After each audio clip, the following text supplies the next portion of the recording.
Hi, so I'm at home and we're officially on lockdown here in Cape Town. I've converted my study into a very small home studio where I can try and get a bit of drawing done and hopefully get some videos out during this time. With these lockdowns, a lot of us have loads more time on our hands. So in this video, I'd like to share some tips on how to start creating and how to stay in that space for longer. Also, a huge thank you to Squarespace for sponsoring this video. So here we are in this weird space with maybe more free time than usual. I think it's very easy to think that it's going to be a nice time to be able to do those things that we've always wanted to do, maybe get a regular home workout going or start a hobby that we've never really had time for in the past. But of course, as you might have found, this is a lot harder in practice than what it seems like in our imagination. I really struggle with procrastination, so I needed to figure out ways to trick myself into starting new projects. Starting with the easiest, smallest part is a powerful tool in getting yourself into a project.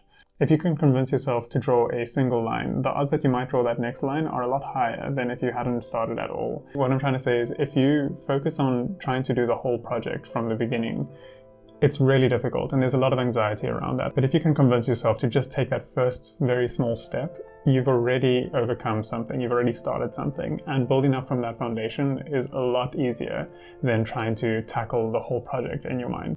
It's also very easy to get caught up in preparing and trying to get everything perfect before you start. This video, for example, I could have very easily spent another week on this space trying to get it more comfortable, but eventually I identified that I was just wasting time, and so I jumped in and started recording even though I knew it wouldn't be good enough to publish. I've recorded a couple takes even before this to try and just get myself over that hurdle of preparing, trying to get everything ready, trying to get everything comfortable before I actually start. Challenge yourself to just get started, even if you know things aren't going to be perfect. If you have already started an artwork or a project, being self-aware of your routine is a big help. It's easy to be on autopilot and waste so much time, especially with social media being so accessible. I noticed that I would check my emails or get onto Instagram or Facebook as soon as I walk into my studio, and this could often lead to an hour-long tangent of unproductivity. So to fight this, I made a rule to spend at least 5 minutes on drawing as soon as I came into my creative space. This breaks your daily seal on working and helps your mind set its priority to work rather than admin or anything else that you might be distracted with.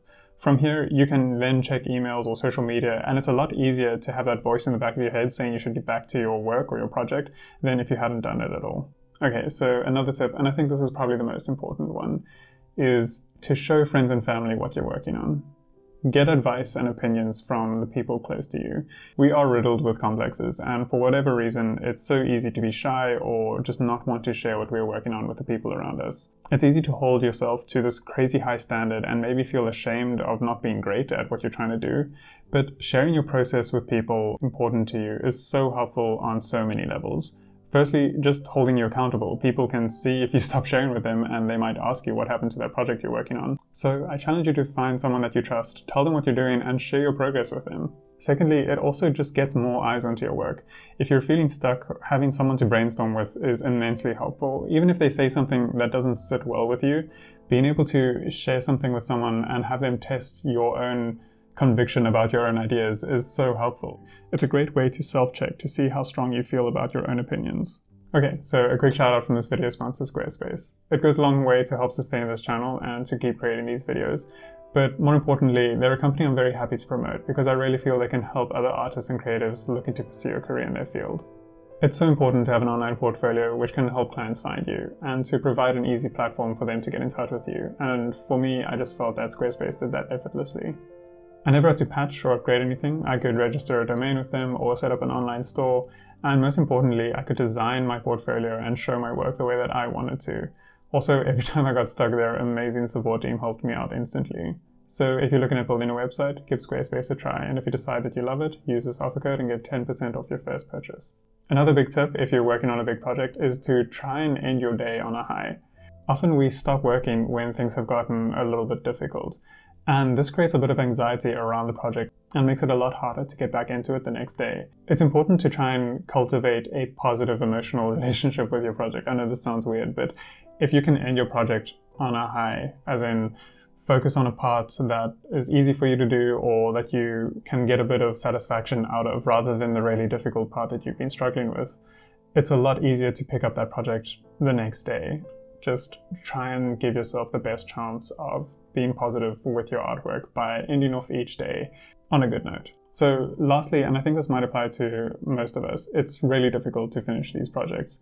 It's so easy to build this kind of anxiety-riddled relationship with a project that it becomes really hard to finish it. And for me, what I felt a little bit helpful was a similar principle with meditation, which is to not so much focus on how much work you're doing, just notice every time you've gotten distracted, or notice every time that you just can't work anymore, and rather focus on taking a break and coming back to it than focusing on the failure of getting a good work session in. So it's a success if you can get up from your desk, walk around, or get distracted and come back. That's the success, not so much how much time you've spent on it in that session. And slowly but surely, before you know it, if you can keep bringing yourself back and feel good about coming back to your project, you will finish it. I hope you found this helpful. This lockdown is a really great opportunity to get into some new habits and hobbies. I'm really hoping to try and get a lot more videos done in this time, so let me know in the comments what you'd like me to talk about in the next one. Also, just let me know what tips and tricks you use to keep yourself motivated and focused during this time. As always, thanks for the support, stay safe, and I'll see you in the next one. Bye.